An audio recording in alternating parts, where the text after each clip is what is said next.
And Kathy, in your situation, what were you involved with the officer for in the first place? I was the loss prevention manager for a retail chain, so I had a lot of interaction with the local police department. I worked with them. So if somebody shoplifted, you went and testified against them, basically? Right. I hired the people that walked the floor, plainclothes security and so forth, in internal investigations. And so I dealt with them in court, them coming to the store for any shoplifters, any problems that we had in the store. And so the officer that I met me actually in court, said that he had heard about me, and I didn't know what do you mean you heard about me? And he said, well, let's go to breakfast. And I said, sorry, I'm not interested. But that wasn't enough for him. So he would come by to see me at work. Then I got to the point where he told me he traced my plates, was waiting for me outside of work, would not take no for an answer, threatened me, harassed me.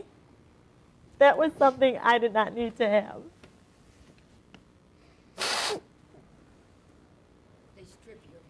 They try to take your personality from you. Didn't he say something like, I know you want me? Yeah, I know you want me. I'm the best you'll ever have. He made sexual rude comments to me constantly. Knew I had a boyfriend, but that wasn't enough for him because he was not going to take no for an answer. And he used his job to find out where I lived, where I worked, waited for me.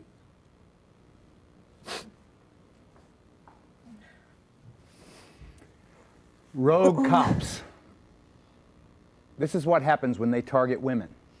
That's the focus of this edition of Geraldo.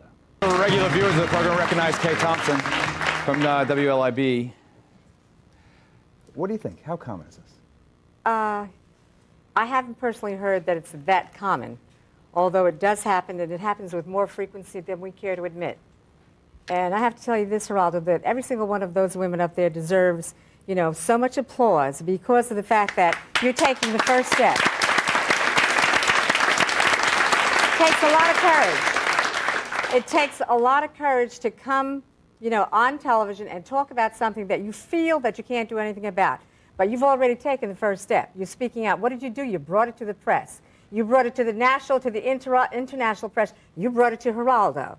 That puts the other people, those who are harassing you, on the line. You want to do something further about it? Put it on television wherever you are. Do your own television show. Don't take it, get angry, and fight back. That's it. It's the first time. Don't take it. Joining us right now via satellite from Chicago is the attorney Fred Kimmel. It's Fred's job to represent the cop who was fired for sexually harassing Kathy. Fred, is there anything Kathy said that you disagree with in terms of the facts she stated? Well, I will say this. Kathy was the only one of the ladies who testified against our client that actually came forth while the issue was going on. It was a situation in which if the officer had been counseled with early on, both the village and the officer and all these other ladies would have been spared a tremendous amount of grief. The officer in question is a basically nice fellow. He's not a rogue cop. He's never engaged in any violence or harmful physical activity of anything of that kind. But Fred, Kathy says that among other things, he says, I know you want me. He forcibly kissed her. He harassed her co-workers. He embarrassed her with his vulgar advances. He transferred to be in her area. It sounds pretty serious to me. What if it were your daughter that this guy was targeting? Well, I do have a daughter, Geraldo. She drives in the suburbs, and if I really felt that the officer in question was that kind of a human being, I wouldn't have represented him.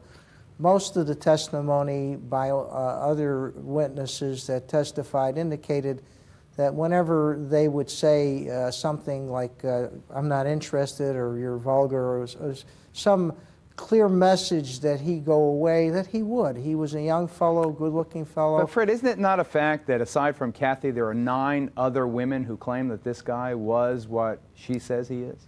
And you know what, Fred? A nice guy takes no for an answer. I understand that, and he did take no for an answer.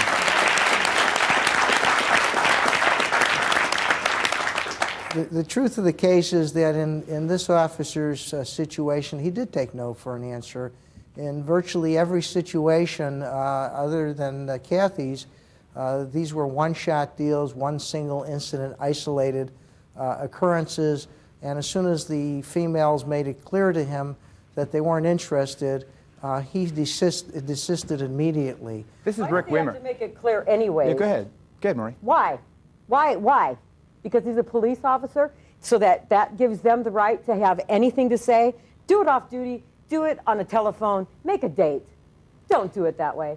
Okay, a lot of these incidents were off Oh, duty. please. In No, they fact, weren't. Wait till it Fred. happens to your daughter. You wait till it happens to They your were daughter. not. He was in full uniform with his squad car, and he made more than one advance at the girl that worked for me. So don't sit there and say it happened once, because it happened more than once. I understand If you that. choose to defend him, that's your choice.